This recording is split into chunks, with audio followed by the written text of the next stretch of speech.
Hello sa ating mga kabaghari! Sa ating previous video, may isa tayong netizen na nagtatanong kung paano daw i-market ang ating mga digital products. Kaya for today, I will share my strategy ng free on how to promote your digital products. Ayun na nga, go back to our topic. This video ay para sa mga kabaghari natin na may mga digital products pero nahihirapan kung saan ipopromote ang mga products nila. And since this is just for beginners, eto na nga, yung mga common questions natin.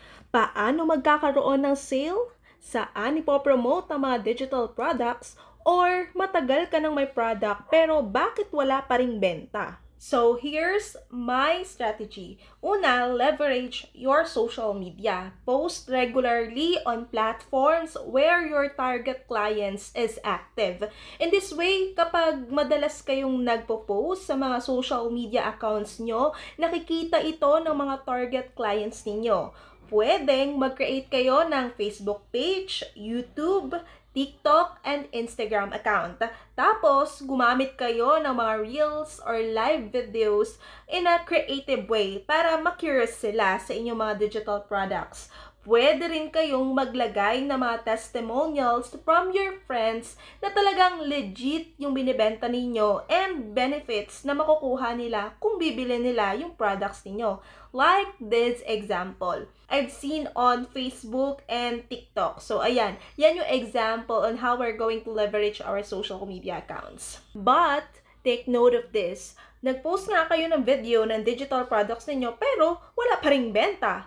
Possible you're not using proper hashtags and keywords. Use keywords related sa video ninyo. Like for example, hashtag coloring book or hashtag digital products para maiwasan yung tinatawag nating mismatch content and niche.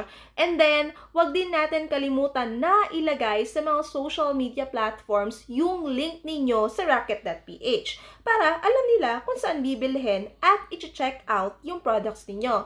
And madadirect na agad sila sa Rocket.ph link ninyo mismo. Second strategy ay yung pagsisimula ninyo ng blog. Create a content that solves your client's problem. Like for example, pwede kayong gumawa ng mga tutorials or di kaya katulad ng ganito.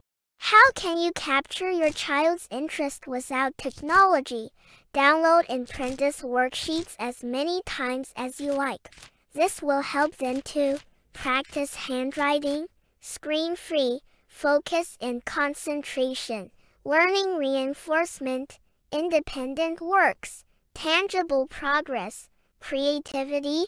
But I suggest yung video na gagawin ninyo is more on interactions with the clients. And this way, sa pamamagitan ng vlogs ninyo, mapa YouTube man yan or Facebook, nagde-develop rin ito ng trust and mas naibibigay nyo yung needs nila. Basta, tandaan po natin, maging consistent lang kayo and always engage to your audience. Kung sa unang video ninyo, sabihin natin 200 views lang ang meron kayo, huwag kayong mawala ng pag-asa. Gumawa pa rin kayo ng mga videos basta nasa proper hashtags kayo and keywords. Okay? So, next, o yung ating third strategy, mag-offer kayo ng discounts or bundles. Run limited time promotions para mag-generate ng urgency. Like, kung hindi nila i-avail agad, is possible tumaas na yung presyo sa susunod.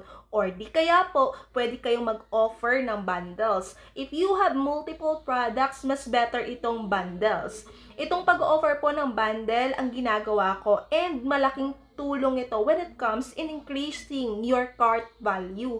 Ganito ang concept po kasi nito, no? Mag-o-offer ka ng bundle products para lahat na ng need ng client mo ay nasa iyo na. So, hindi na sila maghahanap sa iba. Lahat ng yon ay nasa iyo na. In this case, mas mataas din ang chance ng amount na makukuha mo since nakabundle nga yung in-avail ng client sa iyo. So those are my strategies na sana ay makatulong sa inyo. For another takeaways nga pala, if successful ang mga strategies na ito at may mga clients na kayo, don't forget to collect and showcase their reviews para mas dumami palalo mga clients ninyo. And with that, pwede na tayo makapag-build ng mas maraming group chats and communities. Kaya nga, kung nakatulong din talaga ito sa inyo, huwag kalimutang mag-like, comment, at subscribe para sa mga karagdagan pang videos